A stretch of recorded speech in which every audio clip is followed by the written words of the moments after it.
Vamos a hablar de los distintos tipos de oración que encontramos en la palabra, y posiblemente esto nos va a llevar en la primera y también en la segunda clase hablando. Y bueno, seguimos creciendo en este seminario de los fundamentos, de los cimientos de la guerra espiritual. ¿Qué le parece si por favor hacemos una oración para entregar este tiempo? Si usted puede cerrar sus ojos, inclinar su cabeza ahí en señal de reverencia, vamos a orar. Padre maravilloso, te doy gracias y te bendigo, Señor. Te honro, Padre, porque tú estás con nosotros, en medio de nosotros. Padre maravilloso, yo quiero declarar delante de esta nube de testigos que nuestro principal objetivo, nuestro principal anhelo es que tu pueblo conozca la verdad de la Escritura y que se levante un ejército, Señor, valiente, guerrero, atrevido, a confesar tus verdades, a proclamar tu grandeza a través del conocimiento genuino de lo que tú has dicho. Te honramos, Padre, y te pedimos fortaleza, revelación, conocimiento. En el nombre de Jesús, amén y amén. Bueno, vamos a ir, mis amados, a la palabra. Hoy nos toca salirnos un poquito de nuestro libro, usualmente de texto, para poder llevar a cabo esta enseñanza. Recuerde que el libro Residentes Inmortales trata principalmente de ángeles y demonios. Esto no lo hace, no lo hace malo en ningún sentido, simplemente tiene un énfasis, ¿verdad? Y nosotros aquí, pues tenemos un tema central un poco diferente, que es la guerra espiritual. Entonces el libro nos va a servir. Yo le recomiendo que usted lea todos los capítulos. No creo que en el seminario vayamos a hablar de todos los capítulos, porque hay temas que son mucho del interés de los que quieren estudiar a los ángeles y los demonios. Y a nosotros, aunque nos interesa, porque ya hemos hablado bastante de ellos, también nos interesa y nos importa sobre todo hablar de la guerra espiritual, que tiene que ver con temas de oración, intercesión, actos proféticos, que los iremos hablando, muchos de ellos, en esta fase que vamos a entrar usted y yo. Así que bueno, vamos a ir uno por uno con los tipos de oración. Siempre que yo hago un tipo de enseñanza como esta, yo siempre me gusta aclarar, ¿verdad?, de que usted posiblemente, si se sienta a hacer el ejercicio de sacar cuántos tipos de oración hay, pues usted tal vez vaya a encontrar algunos que sean un poco diferentes, ¿verdad? Y me refiero a tal vez usted encuentre más, porque al final estas categorías dependen mucho del maestro, no tanto de que la Biblia diga que estos son los tipos de oración que existen. Entonces, lo que le quiero decir con todo esto que le acabo de mencionar es que usted tiene la libertad de escudriñar la Escritura y sacar otros tipos de oración, si usted lo quiere enseñar, para que también le dé su propio color, su propia forma a el mensaje. Entonces, dicho eso, vamos a ir al libro de Juan, capítulo 11, versículo 41. A pesar de lo que muchos quieren, les gusta, les parece, hay un tipo de oración que es la oración que yo denomino pública, la oración que hacemos frente a otras personas, autoridades, el liderazgo, la feligresía de la congregación, la oración pública. Esto obviamente, mis amados, implica que hay un tono de voz alto, ¿verdad? Este tipo de oración no se hace quietamente o reposadamente, se tiene que hacer de alguna manera que sea notoria. Entonces, no es que oración pública es que usted se ponga ahí, por ejemplo, en una parada de autobús a orar ahí en silencio y que nadie lo escuche. No, no, la oración pública es aquella que se hace sin ningún tipo de vergüenza, sin ningún tipo de pena. Días atrás yo les contaba que había hecho un post sobre una situación que se dio con una ex Miss Universo, venezolana ella, creo que se llama de apellido Mendoza, ella creo que se llama Dayana. Ella se convierte a Cristo hace unos años y en algún en vivo que estaba haciendo en sus redes sociales, ella y una líder espiritual empezaron a orar, pero como nosotros, digamos, los amantes del Espíritu Santo lo hacemos de manera muy extrovertida, muy evidente, tal vez hasta con lenguas del Espíritu. Y esto le deparó a la ex Miss Universo, a Dayana, le deparó una serie de críticas y de cuestionamientos como fanática. Bueno, a nosotros nos encanta que nos digan fanáticos. No nos hacen nada diciéndonos fanáticos, radicales, religiosos. Al contrario, ¿verdad? Es como echarle gasolina al tanque. Y en lo personal, mis amados, yo, por el contexto del cual provengo a nivel de iglesia, mi familia, al ser una familia ministerial, pero la familia que somos nosotros, siendo una figura tan conocida, mi papá aquí en Costa Rica, fuera de Costa Rica, también tan criticada, tan rechazada por mucha gente, yo les voy a decir y les voy a confesar algo. A mí ya hace tiempo me dejaron de doler los insultos, los ataques y las críticas. Por el contrario, es como que me dieran, como que me alimentaran, ¿verdad? Porque estoy dándome cuenta con lo que estoy enseñando, con lo que estoy hablando, que algún espíritu o algún demonio está reaccionando incorrectamente, que algún espíritu o algún demonio está evidenciando su molestia. Entonces, en lugar de debilitarme, de intimidarme, y ahora es muy común en las redes sociales, ustedes se dan cuenta fácilmente cuando se meten estos personajes que llaman troles, ¿verdad? Y en redes sociales empiezan a atacar algo que uno publica y empiezan y tiran y tiran y tiran y tiran y creen que tal vez uno, por tanto golpe, por tanto insulto, uno va a terminarse callando o echándose para atrás o va a dejar de decir lo que opina. Y en el caso mío, no sé si ser por ser una nueva generación tal vez, porque tampoco creo que todos los de mi generación piensen como yo, pero a mí es algo que no me afecta en lo más mínimo y se lo puedo testificar. Ya yo superé esa etapa de sentirme cohibido, asustado, con miedo, que me afecta, porque ya ha sido tanto, más bien que yo ya pasé como al otro lado, ¿verdad? Como dicen por ahí, ya pasamos por donde asustan y sabemos que el diablo no nos puede hacer daño, sabemos que en Dios nosotros estamos protegidos y cuidados. Entonces, más bien, cuando hablamos de oraciones públicas, de oraciones notorias que todo el mundo puede conocer, lo que estamos provocando es que se genere una reacción, ¿ok? Y esto es muy importante. Cuando usted ore públicamente, usted tiene que ser consciente de que usted está buscando una reacción. No puede usted ser la persona inocente que dice, no, yo oro para que Dios me oiga. Y pues no, no es tan así, ¿verdad? Es como eso que a veces dicen las damas de que se visten bien, que se visten bonitas porque a ellas les gusta verse bonitas. Eso es cierto, pero en el fondo usted sabe que si usted se viste bonita es para agradarle, ojalá, a su esposo, a su novio, ¿verdad? O algún caballero que la ande cortejando. Eso es una parte también de la realidad. Eso no es muy creíble, eso de que yo me he visto bonita como para que solo yo me vea bonita al espejo. Eso no es tan cierto.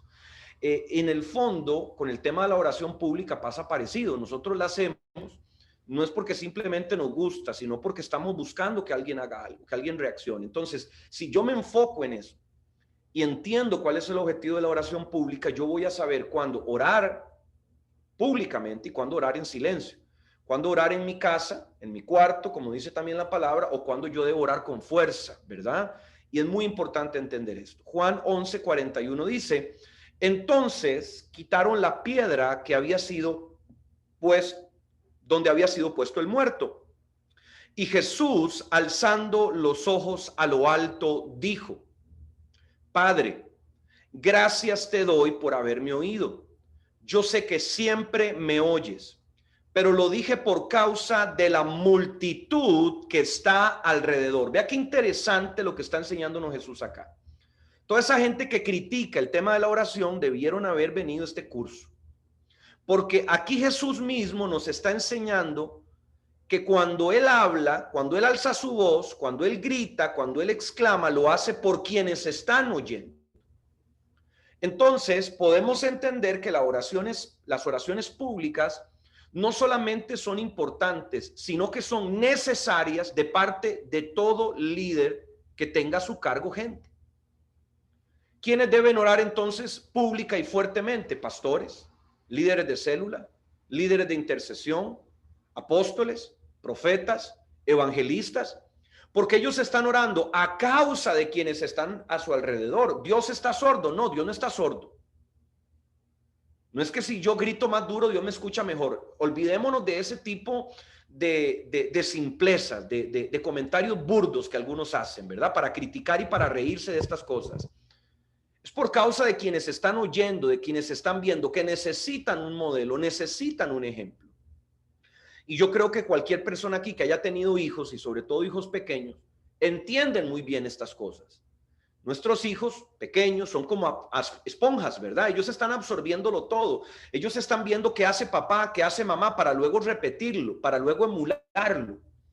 Entonces, si nosotros, por ejemplo, podemos enseñar Cosas tan básicas como la fe, el amor, el perdón, la misericordia.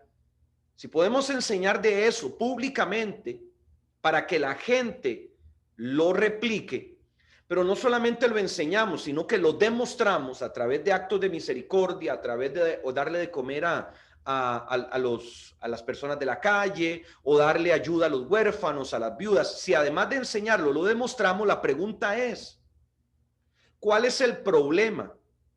¿Cuál es el problema de que yo enseñe de oración y también demuestre cómo orar? Evidentemente no hay ningún problema y a nadie le debería generar un escándalo. A nadie le debería generar un cortocircuito, ¿verdad? Con su religión, sino por el contrario, deberíamos entenderlo como algo normal. A mí me preocupa, pero le digo, me preocupa profundamente ese espíritu religioso que cabalga por las iglesias con el famoso verso que ya hemos abordado de métete en tu recámara y ora a tu Dios, ¿verdad? Y utilizan ese versículo para sacarlo completamente de contexto y mandar a callar a todas las personas que oran públicamente. A mí eso me inquieta porque lo que está en el fondo, lo que está detrás es indudablemente una motivación que no proviene de Dios. Si yo pública y abiertamente puedo evangelizar, si yo pública y abiertamente puedo cantar, puedo adorar, si yo públicamente puedo enseñar la palabra, si yo públicamente puedo exhortar, ¿cuál vendría a ser el problema de orar genuinamente de forma pública? Sigamos leyendo lo que dice la palabra. Dije por causa de la multitud que está alrededor, para que vean que tú me has enviado. Y habiendo dicho esto, clamó a gran voz, o sea que él deliberadamente, y estamos hablando de Jesús, pega un grito desde afuera y le dice, Lázaro, ven fuera. Y el que había muerto salió y atada las manos y los pies con vendas y el rostro envuelto en un sudario, Jesús le dijo, desatadlo y dejadlo ir. Vamos a entender, mis amados, Jesús pudo haber entrado y haberle hablado al oído a Lázaro. Jesús pudo haber agarrado un manto y habérselo puesto encima para que luego Lázaro se levantara, o haber hecho tantas otras cosas como las que habían provocado milagros antes, pero él escoge hacer una oración pública y pegarle un grito a Lázaro para que todos lo oyeran. Detrás de toda la oración que nosotros hagamos hay un porqué, y ese porqué tiene que estar claro antes de que lo hagamos, porque así también podríamos estar cayendo en excentricidades, en berrinches de oración, en ufanaciones, en pretender tener una imagen espiritual delante de los demás, igual como Cristo también lo denunciaba en aquella época. Entonces, vea qué interesante al punto al que vamos a llegar con este primer tipo de oración. El tipo de oración está determinado por cuál es la motivación del intercesor.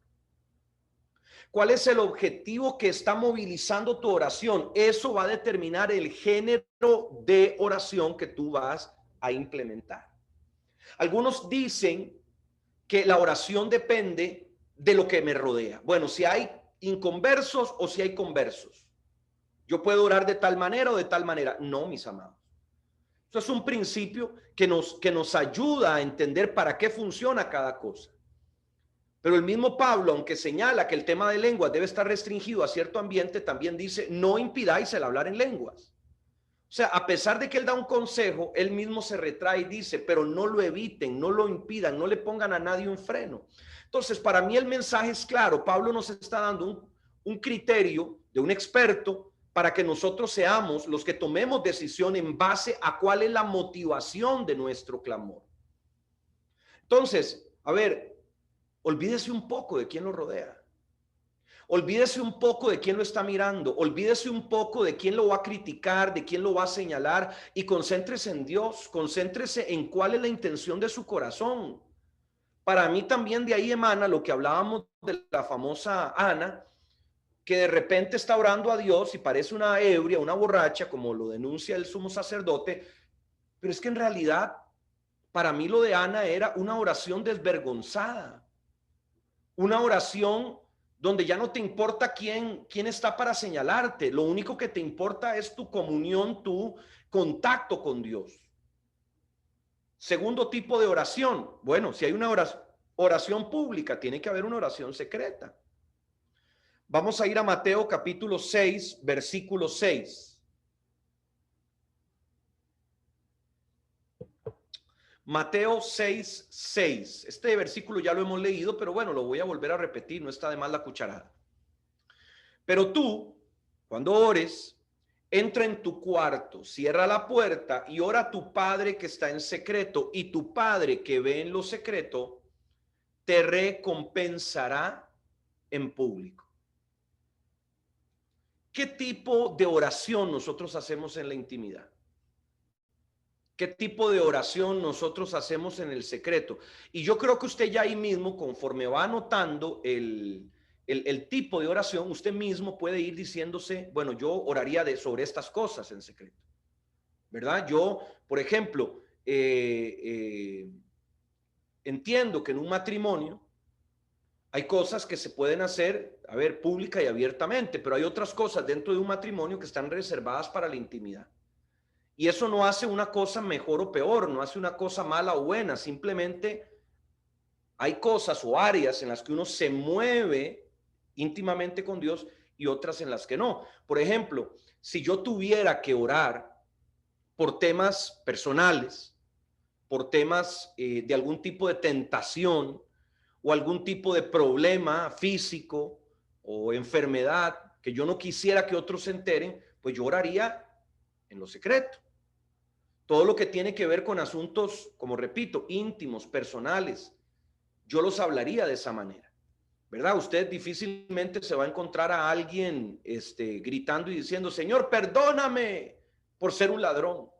Usted difícilmente se encuentra uno ese tipo de oraciones. Señor, perdóname por ser un promiscuo. Señor, perdóname por ser un drogadicto. Algunos habrán orado así en su vida, pero no es lo usual, no es lo normal. Entonces, creo yo que asimismo usted podrá hacer un desglose de aquellas áreas en las cuales usted va a encontrar ese tipo de respuesta por la oración secreta. Número 3. Vamos a ir a Primera de Corintios, capítulo 14, versículo 14. Hoy los versículos están sencillos. Mateo 6, 6. Primera de Corintios 14, 14. Vea lo que dice. Por sí misma se entiende. Si yo oro en lengua desconocida, mi espíritu ora, pero mi entendimiento queda sin fruto. ¿Qué me está diciendo acá? Que un tercer tipo de oración, además de la pública, de la secreta, es la oración en el espíritu. ¿Puedo yo orar públicamente en el espíritu? Sí. ¿Puedo yo orar en el espíritu, en el secreto? También digo que sí. No creo que en ninguno de los formatos de oración haya algún tipo de restricción. Para mí la oración, mis amados, es como el amor. Vea, me puse romántico. El amor no está regido por las leyes, no está regido por los protocolos, no está regido por las formas. Si usted tiene un ser amado, su esposo, su esposa, un novio, una novia, si usted tiene un ser amado, usted no le va a estar preguntando, por ejemplo, si le lleva o no un ramo de flores, si le lleva o no una serenata, si le regala o no una cajita de chocolates, de bombones. Usted un día le agarra ese ¿cómo se llama? Ese poeta que tiene adentro y le suelta ahí una oda, ¿verdad? A su esposa en la mañana o le canta una canción, porque el amor no tiene ley. Pero la oración tampoco tiene una ley. Vamos a decirlo, Dios no nos va a restringir a nosotros para hablar con Él. Dios no nos va a limitar para que no hablemos con Él. Yo, por ejemplo, en estos días que hemos estado enseñando a nuestros hijos, tenemos dos pequeños, algunos de ustedes ya lo saben, y estamos enseñándoles ya con el más pequeñito a dormir juntos en el cuarto. Uno duerme en una cama y otro en otra, para que se acompañen, ¿verdad? Y no se estén levantando en la noche a molestar. Y en medio de estarles enseñando eso, ¿verdad? Hay momentos donde los niños lloran. Y el llanto es, préndame la luz, quiero ir al baño, ábrame la puerta, no me quiero dormir. Pero a veces, en esos llantos, en esos gritos, ellos dicen papá, ¿verdad? Y entonces, en este caso, yo inmediatamente me levanto y voy a ver qué es lo que ellos necesitan, directamente. Y muchas veces mi esposa me dice, ¿pero por qué va? Bueno, porque están llamándome a mí. Vamos a decir, cualquier padre creo que va a entender lo que le estoy diciendo. No es lo mismo que usted escuche a su hijo llorar o hacer una pataleta, a que escuche un llamado de auxilio de uno de sus hijos. O que usted escuche que lo están llamando y estén diciendo papá o estén diciendo mamá. Su reacción instintiva es totalmente diferente. Usted podría tener todas las ganas de no ir porque tiene sueño, porque está cansado, pero usted sabe que tiene que ir. Bueno, imagínense nosotros que somos padres mortales, terrenales, que podemos ser capaces de hacer algo así. ¿Cuánto más Dios? Y esto me parece fabuloso en la comparativa. ¿Cuánto más Dios va a reaccionar a nuestro favor si nosotros lo llamamos a Él? Si lo buscamos a Él. En momentos de necesidad, en momentos de tentación, en momentos de hambre, en momentos de prueba. Mis amados, Él va a estar ahí. Esto también aplica como cuando uno se encuentra esa gente que dice, no diga Jesús, porque Jesús significa caballo, dígale Yeshua. O aparece el otro, ¿verdad? Que se siente muy sofisticado diciéndole, no le diga Jehová, dígale Yahvé, Yahweh, o todos esos nombres que tienen en hebreo. Yo no tengo problema con que usted le diga como le dé la gana, pero en el fondo, la forma en la que usted le habla a Dios es la revelación que usted tiene de Dios. Así como usted le puede decir Yahweh, Yahvé, Yeshua, pues habrá otro que tenga una revelación profunda y le diga papito, que le diga te amo, amado mío. Y cada forma en la que nosotros nos expresamos de Dios es la forma en la cual Dios se ha revelado a nosotros. Entonces, mis amados, usted no puede venir aquí con tecnicismos de cómo tenemos que decirle a uno, cómo tenemos que decirle al otro. Al final nosotros tenemos que tener claro que esto es una expresión de amor, de intimidad, de comunión. Entonces la oración tiene que ser el resultado de eso. Habrán momentos donde usted ni siquiera diga el nombre, porque usted sabe que Dios está ahí. Usted sabe que Dios le acompaña, que Dios lo escucha. Hay momentos en los cuales ya usted no ocupa ponerse en actitudes reverenciales porque usted está con Él. Y es en esa condición en la que nosotros tenemos que entender la oración. Yo sé que cuando uno, enseña de esta manera, como yo lo estoy haciendo ahorita, descomplicándole a usted las cosas, uno le puede desbaratar los argumentos religiosos a todo el mundo.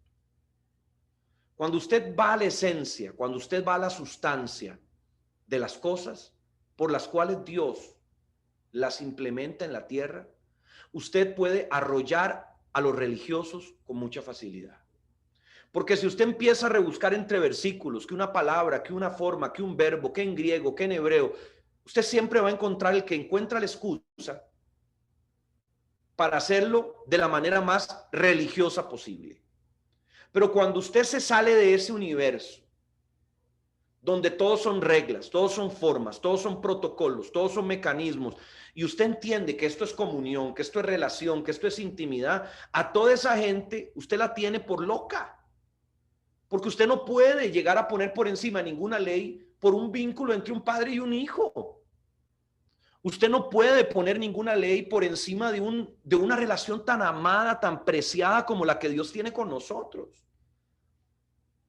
Y usted cree que, por ejemplo, yo me voy a poner a decirle a mi hijo, no me diga papi, llámeme papá en la noche, si usted quiere que yo venga. Mis hermanos, es imposible que yo le diga eso a un niño. El niño me va a llamar como mejor se le ocurra. Me va a llamar papi, papito, te necesito, ven, te ocupo, ayúdame. Y cualquiera de esas formas y manifestaciones, yo como padre saldré corriendo en medio de la noche, cayéndome porque no estoy viendo, a ver qué necesita mi hijo, porque esa es la naturaleza de los padres. Pero de los padres mortales, repito, ¿cuánto más nuestro Dios? Así que bueno, sigamos destruyendo religiosidades. Número 4, Primera de Corintios, capítulo 14, versículo 15. Tenemos la oración pública, la oración en secreto, la oración en el espíritu y ahora brincamos a la oración mental. Yo puedo orar sin que nadie se dé cuenta. En mi mente. Pidiéndole a Dios a través de mi espíritu, pero en mi mente, entendiendo lo que estoy haciendo en silencio. Vamos a ir a Primera de Corintios, capítulo 14, versículo 15. Yo espero que usted que ya está redimido no vaya a confundir, ¿verdad? La oración mental con la oración o la meditación trascendental, ¿verdad? Porque no tiene nada que ver lo que le estoy diciendo con eso. Primera de Corintios 14, 15. ¿Qué pues? Oraré con el espíritu, pero oraré también con el entendimiento. Cantaré con el espíritu, pero cantaré también con el entendimiento. Entonces aquí yo creo que claramente me está haciendo una separación del tipo de oración que acabamos de plantear, ¿verdad? Que es en el espíritu, que es en lenguas, que es en un lenguaje incomprensible, y otro que muchos ni se van a dar cuenta, porque es algo directamente suyo con Dios. Y a ver, yo creo que para la mayoría de nosotros, esa es la oración más común. En realidad, cuando yo escucho a alguien que critica a los que oramos en público, los que hacemos guerra espiritual, los que ungimos, los que vamos a las montañas y critican eso que hacemos, son gente, a ver, tremendamente ignorante de nuestra verdadera relación con Dios, porque al final nadie conoce la relación de Dios del otro. Es imposible. ¿Cuántas horas usted dedica? ¿Cuánto tiempo habla con Dios? ¿Qué le dice usted a Dios? Es imposible que usted lo sepa.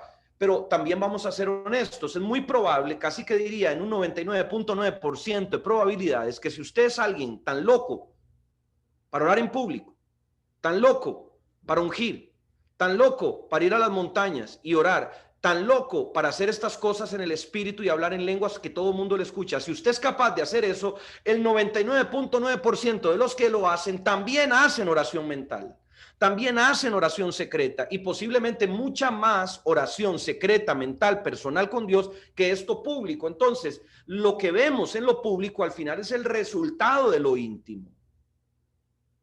Y ahí sí que desbaratea un montón, ¿verdad? Que no quieren orar en lo público porque posiblemente en lo secreto tampoco lo hacen. Porque no tienen cómo orar, no tienen lenguaje para orar, no tienen formas para orar. Y entonces critican a los que lo hacen, y usted ya está entendiendo dónde viene la fuente de este problema. Critican a los que lo hacen no porque esté mal, sino porque no tienen cómo hacerlo ellos. Y empiezan a venir factores de envidia, de soberbia, de prepotencia, que ya vienen mezclados en todo este cóctel, ¿verdad? De señalamientos que utilizan la palabra para callar a alguien que ora. Vea qué duro, ¿no? Cuando yo hablo de lo profético, yo siempre digo, hay algo de lo que yo me voy a cuidar toda mi vida. Y es decir, en algún momento que Dios algo no puede hacerlo. Y es muy común que quienes persiguen lo profético se arrojen la autoridad de decir Dios no puede hacer tal cosa.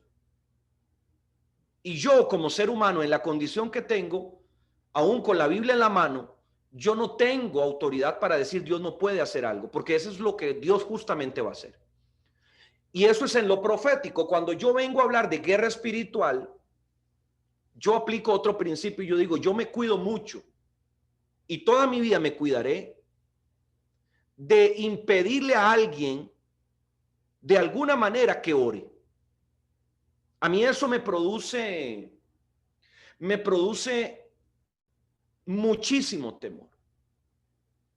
Porque si yo como ministro le voy a negar a alguien una manera de expresar su oración a Dios, sin importar si yo la comparto, la creo, me parece o no me parece, yo no estoy haciendo el trabajo del Espíritu, estoy haciendo el trabajo del infierno.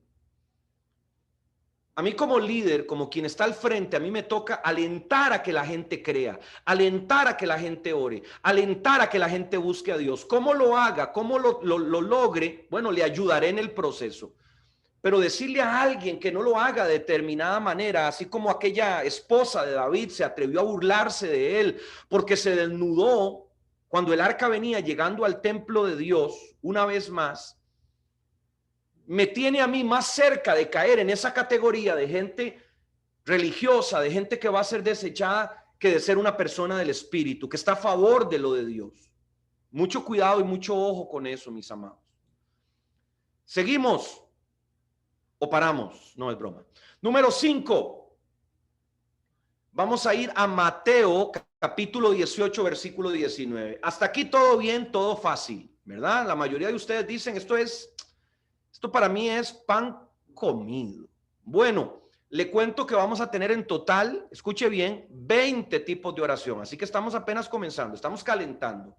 La número 5 es la oración poderosa que se llama la oración en acuerdo. Esta es poderosísima. Y de ahí también se deriva una parte de por qué nosotros oramos en público. Porque si yo tengo la posibilidad de orar en acuerdo, pues qué sentido tiene que yo ore en acuerdo si no puedo orar de tal manera que permita ese acuerdo. No sé si usted me entiende. Pareciera algo muy tontillo, ¿verdad? Muy simplón. Pero a veces la gente que persigue la oración pública, la oración manifiesta, no lo entiende. La oración en acuerdo es real, es importante, es vital. Mateo 18, 19, búsquelo por favor y yo se lo leo. Otra vez os digo que si 2 de vosotros se ponen de acuerdo en la tierra acerca de cualquier cosa que pidan, les será hecho por mi Padre que está en los cielos. Y esto es maravilloso hasta por el tema del matrimonio. He hablado mucho del matrimonio en este curso. Dios sabrá por qué. Habrá alguien aquí que necesita casarse, ¿verdad? O restaurar su matrimonio. Pero Dios nos pone en matrimonio precisamente para que a través de este principio del acuerdo, del testimonio, la oración que 2 cónyuges hacen sea indetenible para Satanás. Entonces Dios en su infinita sabiduría ya no nos pone en ese individualismo, ¿verdad? Ahora nos quieren vender la idea supuestamente moderna del poliamor, ¿verdad? De las relaciones abiertas, donde ahora la gente tiene relaciones con un montón de personas y no se compromete con nadie y tiene usted hijos con uno, con otro, con otro, con otro, con otro y bueno, ahí siga la fiesta. Es imposible hacer oraciones en acuerdo bajo ese tipo de relaciones. Que nadie usted se enyuntó con usted, nadie se puso el mismo yugo que usted en la cabeza a tratar de jalar la misma carreta. Entonces, aunque pensemos que es algo absolutamente carnal, muy movido por la gente del mundo, no es raro ver cómo poco a poco se va permeando la iglesia. Se va permeando la iglesia con esa facilidad que tenemos para aceptar hoy el divorcio, cosa que antes no hacíamos. Esa facilidad con la que aceptamos que la gente o nuestros hijos convivan, ¿verdad? El famoso me junto, el famoso concubinato, que le dicen algunos un poco más finamente, pero al final es un enyuntamiento sin compromiso. En ese tipo de vínculos, lo último que va a haber es un acuerdo para orar. Entonces, el acuerdo Dios nos lo revela como una herramienta de batalla espiritual también. Número 6, Marcos capítulo 11, versículo 24. Marcos 11, 24. Este es muy bonito. Vamos a leer el versículo. Dice: de cierto digo que cualquiera diga a este monte, quítate y arrójate en el mar, y no duda en su corazón, sino que cree que será hecho lo que dice, lo que diga le será hecho. Por tanto os digo que todo lo que pidáis orando, creed que lo recibiréis y os vendrá. ¿Qué es lo que estamos viendo aquí? Que el 6º tipo de oración es lo que conocemos como la gestación de los milagros de fe. Póngale así como yo le estoy diciendo.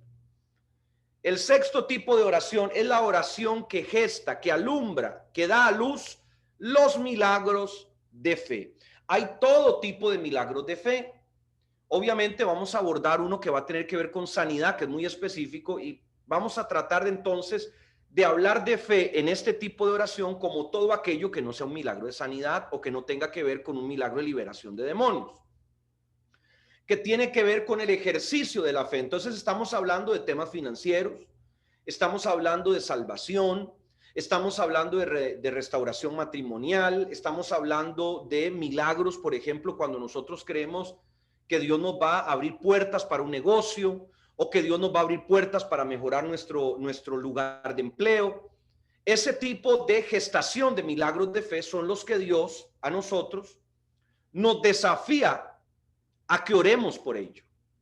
Y esto, si usted lo ve, es muy, pero muy cerca a lo que es decretar, a lo que es proclamar, a lo que es anunciar y profetizar. Y aquí caigo nuevamente, ¿verdad? En señalar que hay mucha gente que también critican estas cosas. Bueno, es que hay gente que es experta en andar fregando, andar molestando con cosas que no tienen que andar molestando. Y dicen que nosotros no tenemos por qué andar decretando, que no tenemos por qué andar proclamando. Bueno, entonces dígame qué quiso decir Jesús en este versículo, explíqueme. Donde claramente Él nos desafía a decir que las cosas sucederán y esas cosas que nosotros digamos en la medida de nuestra fe también sucederán.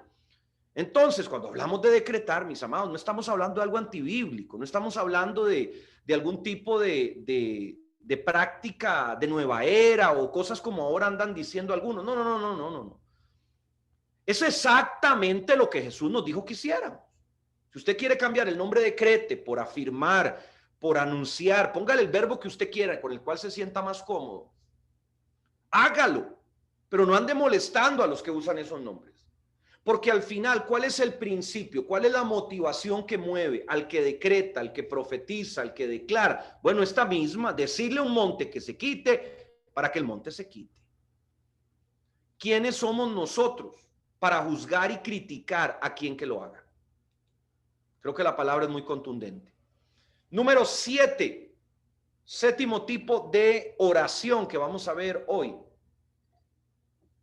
Salmos, capítulo 119, versículo 108. Salmo 119, versículo 108. Voy a leerle un poquito las notas que tengo aquí en mi bosquejo. Dice, siempre que se desarrolla un tema como este, el que vamos a ver, el tipo de oración, el enfoque debe ser la intimidad. Como cualquier matrimonio, nosotros y nuestro amado podemos construir un vínculo más allá de largas listas de solicitudes. Tener un Dios al cual acudimos como bombero que apaga los fuegos jamás nos ayudará a crecer en el arte de la oración. Hay que entrar en el ámbito mucho más profundo de la exaltación. Apunte eso porque es el séptimo tipo de oración, la oración de exaltación a Dios. Proclamar la grandeza de Dios aún en medio de la prueba es un síntoma de madurez. Ya lo vamos a leer el versículo. Aquí ya empezamos a acercarnos mucho al famoso tipo de oración que yo enseñé en un curso anterior, que estuvimos hablando que era necesaria ese tipo de oración para poder interpretar muchas cosas que Dios nos da. Cuando nosotros entendemos la oración, a veces nos posicionamos en dos vertientes, la oración del que pide y de la oración del que pelea. Pero luego tenemos otro tipo de oración, que es la oración de intimidad, que podríamos llamar la oración de exaltación, con diferentes otros matices, ¿verdad? Con diferentes otras formas, con diferentes otros colores. Este tipo de oración de exaltación es uno donde nosotros no nos concentramos en nuestro enemigo ni en nuestra necesidad. ¿En quién nos concentramos? Nos concentramos en Dios. Entonces, podría ser muy fácil confundir la oración de exaltación con la adoración. ¿Ok? Que es diferente. Y podríamos nosotros decir, bueno, ¿en dónde está la diferencia de orar para exaltar a Dios y de adorar a Dios. Bueno, el lenguaje que nosotros usamos. Cuando yo, por ejemplo, exalto a Dios por su grandeza, muchas veces lo que voy a hacer es combinarlo con los acontecimientos que estoy viviendo, con las situaciones que están pasando. Por ejemplo, yo puedo orar exaltando a Dios diciendo: Señor, como tú eres grande e invencible, derrota a mis enemigos. Como tú me prometiste que harías grandes cosas en mi vida, entonces estoy seguro, convencido de que tú me vas a dar la salida, porque tú eres maravilloso, porque tú eres sublime. Esa es una oración en exaltación. Cuando nosotros adoramos, pues simplemente es concentrarnos en Dios. Te amo, te adoro, maravilloso Rey, Alfa y Omega, Cordero y León, primero y último, Elohim, Sebaot, Adonai. Y ahí nosotros nos concentramos en Dios. Creo que me estoy dando a entender. A ver, al final yo hago esta división, mis hermanos, para objetos de estudio, pero en el fondo usted no va a apretar un botón que diga adoración, exaltación, adoración, exaltación. No, no va a ser eso, ¿verdad? Usted simplemente va a fluir en la medida de lo que Dios le ponga, en lo que Dios le dé. Vamos a ver lo que dice Salmos 119, 108. Te ruego, Jehová, que sean agradables los sacrificios voluntarios de mi boca y me enseñes tus juicios. Vea qué linda manera de orar exaltando a Dios, pidiéndole a Dios algo, pero también considerando su grandeza. Cuando nosotros a veces estamos enfocados en la guerra espiritual, y todos los que son intercesores lo saben, a veces todos los golpes se los lleva el diablo, ¿verdad? Y a veces también en eso hay que tener cuidado, porque sin quererlo le damos mucho mérito a nuestro enemigo. Por eso es importantísimo que nosotros siempre tengamos presente la oración en exaltación cuando vamos a la guerra, porque es parte de lo que nosotros tenemos y somos llamados a hacer, es levantar el trono de Dios, es levantar altares de adoración, no solamente tirarle pedradas a Satanás. Eso no es todo en la guerra espiritual. Número 8. Esta es maravillosa. Vamos a buscar Lucas capítulo 23, versículo 46. Este tipo de oración es la que yo denomino en la voluntad de Dios. Ya vamos a explicar, porque esta es compleja. Es la oración, repito, en la voluntad de Dios. Le leo un poquito lo que yo anoté aquí. Aceptar los designios del Eterno, y ya usted empezó a estremecerse, sobre nuestra vida es uno de los retos más difíciles que vamos a encontrar como creyentes. Ojo, no es resignación, sino sometimiento. Disponernos mediante la oración a los procesos divinos es una de las mejores costumbres que podemos desarrollar. A ver, si hemos tenido que orar en la voluntad de Dios, mis hermanos, ha sido en esta bendita pandemia, por no decirle de otra manera. Porque nos hemos tenido que doblegar en muchas de las cosas que nosotros hacemos. Vea, no crea que cada vez que a mí me piden que me ponga esa bendita mascarilla, yo sufro. Y yo tengo que orar a Dios y decir: Señor, enséñame dónde está tu voluntad en ponerme este asunto en la boca, porque no me lo aguanto. Y en eso nosotros aprendemos a escuchar a Dios. Claro, aquí le estoy poniendo un ejemplo muy simple, pero vayámonos a algo más dramático, que no quiero que usted lo malinterprete, pero cuando quedamos enfermos por alguna situación, discapacitados por alguna situación, con algún dolor crónico por alguna situación, ¿cuál es nuestra oración? ¿Nuestra oración es confrontativa con ese dolor? ¿O en algún momento nosotros decimos: ok, bueno, si esto está aquí, es porque Dios quiere enseñarme algo, es porque Dios quiere formar mi carácter? Esta es una oración muy difícil y hay que tener cuidado, como repito, porque no es resignación. No es que, bueno, como ya no puedo hacer nada, entonces no me queda de otra. No, no, no, no, no.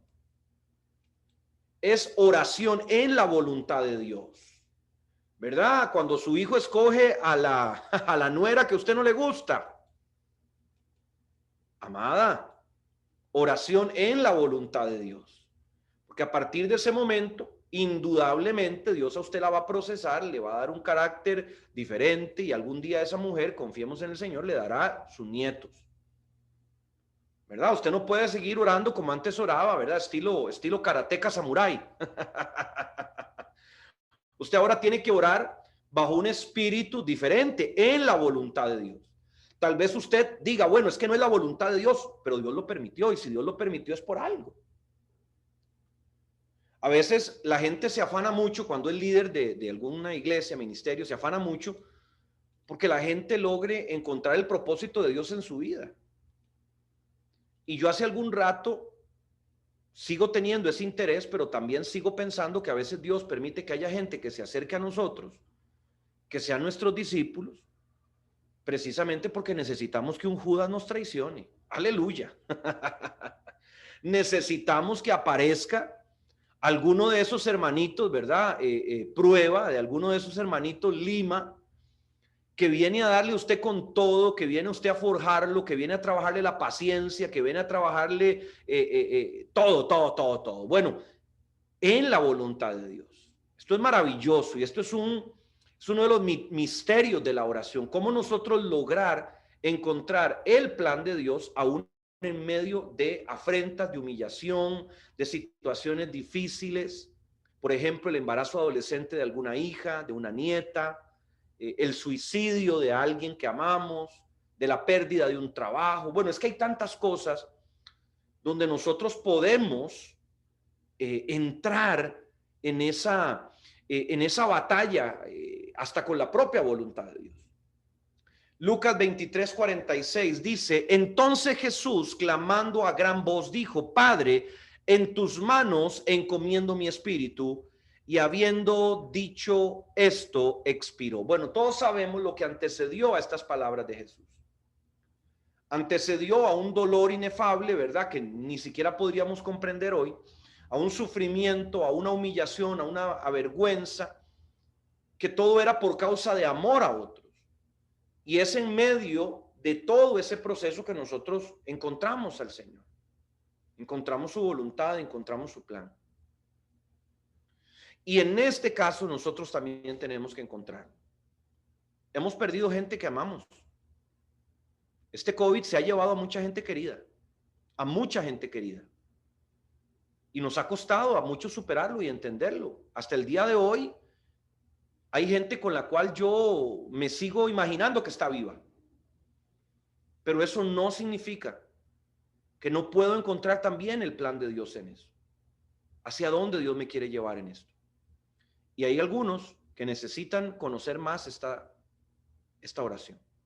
Número 9, nos vamos acercando al cierre de esta primera clase. Hay algunos que están ahí haciendo un recuento, me hacen una gracia, porque los veo un poco perdidos, pero bueno, el Señor les ayude. Número 9, la oración por sanidad. Oración por sanidad. Primera de Reyes, capítulo 17, versículo 21. De esta oración nosotros conocemos al máximo exponente, ¿no? A Cristo, como un sanador por excelencia. Y bueno, vamos a leer que dice Primera de Reyes 17, 21, que no habla de Jesús precisamente. Ya vamos a leer otro versículo sobre Jesús. Primera de Reyes 17, 21. Se tendió sobre el niño 3 veces y clamó a Jehová. Jehová, Dios mío, te ruego que hagas volver el alma de este niño. Jehová oyó la voz de Elías. El alma volvió al niño y éste revivió. Bueno, maravilloso. Usted sabe que a veces con esto que yo les cuento de los ataques que uno recibe en redes sociales, uno siempre termina descubriendo cosas dentro de todo lo malo que la gente dice, ¿verdad? Y yo no sabía, no me he dado cuenta de lo mucho que le molesta a la gente inconversa el tema de que nosotros oremos por las sanidades de los enfermos. No sé por qué, honestamente, me parece un poco absurdo, ¿verdad? A algunos les parece que nosotros durante este periodo de COVID debimos haber hecho campañas en los hospitales y estar metidos poniéndole manos a la gente enferma como si todo eso no estuviera prohibido, pero bueno, y usted me tendría a mí en los hospitales sin duda alguna, pero usted y yo sabemos que no me lo van a permitir. ¿Cuál es el punto acá? Que yo no había tenido tanta noción de lo mucho que le molesta al diablo este tema. Por lo tanto, me encantaría que durante el próximo mes usted y yo nos dediquemos a orar por todos los enfermos que nosotros conozcamos o sepamos que hay. Y que le demos un buen punzonazo al diablo en el hígado y que sepa que a pesar de lo que estamos viviendo, nosotros creemos que nuestro Jesucristo sana y que lo va a seguir haciendo una y otra vez. Y que aunque no se me sanen todos los pacientes, yo voy a seguir creyendo que en algún momento uno va a ser sanado. Y si por 10 que no se sanan hay uno que se va a sanar, heme aquí, Señor, envíame a mí, que me llamen todos los que están enfermos, que me llamen y me ubiquen todos los que tienen a alguien en el hospital para poder orar, para poder enviar una palabra, para poder mandar un video. Pídale a Dios en estos días que familiares, amigos, gente de la iglesia le cuente y usted su reacción sea: yo voy a orar por ese enfermo. Y ahora es facilísimo, agarra el teléfono, le manda un audio y le dice: póngale este audio a ese enfermo. Perdón. A esa persona que no oye, a esa persona que no reacciona, que está en estas UCIs, ¿verdad? En estos lugares donde nadie puede entrar. Dígale al doctor que entre con el celular y que le ponga 2 minutos de oración suya. Empecemos a creerle a Dios, que la gente reaccione, que el espíritu de las personas venga, que se levante. Santo. Marcos capítulo 16, versículo 18. Marcos 16, 18. Tomarán serpientes en las manos y aunque beban cosa mortífera, no les hará daño. Sobre los enfermos pondrán sus manos y sanarán. Vea qué importante esto, mis amados. Y algunos van a decir: es que no me dejan poner manos. Busque la manera. Busque la manera, porque indudablemente el que tiene fe lo encuentra. Vimos el caso de Pablo, que enviaba los famosos paños, ¿verdad?, para que oraran por los enfermos. Vemos el caso de la mujer del flujo de sangre que toca el borde del manto de Jesús. Vemos al centurión romano que dice: envía la palabra y mi criado se sanará. Vemos demasiadas demostraciones de fe como para nosotros hoy decir: bueno, si no puedo poner manos, entonces no puedo hacerlo. No. Encuentre cómo hacerlo. Algunos dirán: bueno, les voy a mandar un pañito con alcohol. Bueno, hasta si eso hace falta, mande el paño con alcohol creyendo que Dios lo va a sanar. Haga algo en el nombre de Jesús. Número 10, para terminar esta clase y bueno, dar un receso breve e ir a la segunda que tenemos hoy, la 14. Terminamos esta clase con liberación demoníaca. Vea cómo se puso la cosa. Mateo 17, versículo 18 al 21. Búsquelo. La cautividad espiritual de las personas que están bajo dominio demoníaco no es fácil de romper. La oración y el ayuno son los instrumentos que Jesús designó para acabar con esos encierros. En muchísimas oportunidades, quienes caen bajo tales gobiernos son incapaces de ser libres por sí mismos. Es entonces que el Espíritu Santo nos usa como herramientas para transmitir su poder liberador. Dicho esto, quiero hacer una gran diferencia con lo que es la liberación de demonios, con esa doctrina errada que anda por ahí dando vueltas, que es la de regiones de cautividad, donde hay personas que dicen en el espíritu ir al infierno para liberar fragmentos del alma o no sé qué. Los demonios y los endemoniados están aquí en esta tierra, por lo tanto van a ser echados fuera aquí en este lugar terrenal y mortal. Yo no me encuentro ningún versículo donde Jesús tenga que ir a una región de cautividad para liberar a un endemoniado. Jesús lo hace con la palabra en vivo y a todo color. Por lo tanto, yo me apego a la doctrina de Jesús. Mateo 18, 17, 18. Dice: entonces reprendió Jesús al endemoniado, el cual salió del muchacho y éste quedó sano desde aquella hora. Se acercaron entonces los discípulos a Jesús y le preguntaron aparte: ¿por qué nosotros no pudimos echarlo fuera? Jesús les dijo: por vuestra poca fe. De cierto os digo que si tenéis fe como un grano de mostaza, diréis a este monte: pásate de aquí allá, y se pasará, y nada os será imposible. Pero este género no sale sino con oración y ayuno. Ve, amados, yo sé que el mensaje de Jesús es simple por alguna razón en particular. Y yo creo que la principal es que lo entendamos fácil y rápido. Creo que aquí claramente Jesús nos está dando los instrumentos y las armas en las cuales nos debemos mover para la liberación de demonios. Y básicamente yo encuentro tres. Número uno, la oración. Número dos, el ayuno. Y número tres, la fe a través de la perseverancia en la oración. Dentro de esa estructura, como repito, yo no veo nada que se salga de esto. Y ojo, recalco aquí el tema de regiones de cautividad porque esta doctrina después se empezó a distorsionar de manera tan grotesca que empezaron a hablar algunos acerca de algo que entiendo le han denominado cartografía espiritual. Y para que usted no se escandalice, le quiero decir que la cartografía espiritual que yo reconozco y que yo respeto y que yo creo que es correcta es cuando un intercesor estudia algún territorio, algún lugar a nivel histórico, a nivel cultural, a nivel espiritual, para luego poder hacer un trabajo de batalla espiritual en base al conocimiento adquirido.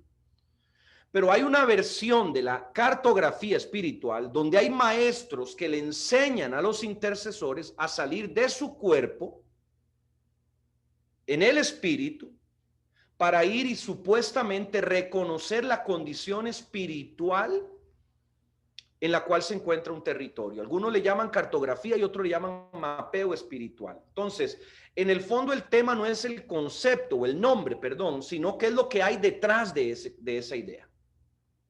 Es, como lo enseñé ampliamente en interpretación profética, en el concepto humanista de que yo puedo tomar control de mi espíritu y de mis experiencias. Y eso bíblicamente no está avalado por ningún texto. Y quiero ser contundente.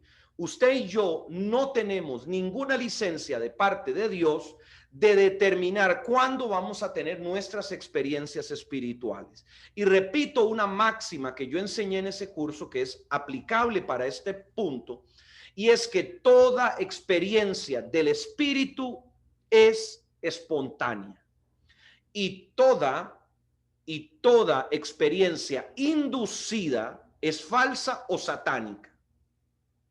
Todo lo que yo induzca, todo lo que yo trate de provocar de alguna manera es falso. Escúcheme bien, es falso o es satánico. Y dependiendo de cuánto usted lo repita, más rápido se vuelven satánicos. Porque hay gente que lo empieza a hacer así como vamos a ver qué pasa y después dele y dele y dele y dele y dele y se convierte en un juego permanente. Tenga cuidado porque el diablo lo está atrapando en un engaño. No hay ningún aval bíblico para que yo como creyente pueda decirle a mi espíritu sal de aquí. No, quien da las experiencias es Dios a través de su Espíritu Santo y es su soberana voluntad. ¿Cuándo, cómo, dónde y a quién? Ojo con esto, mis amados. Y sé que algunos estuvieron en ese curso y lo entienden perfectamente porque yo hablé mucho de eso. Otros tal vez son nuevos, no me conocían y tal vez esperaban que yo iba a estar de acuerdo con esto y no estoy de acuerdo.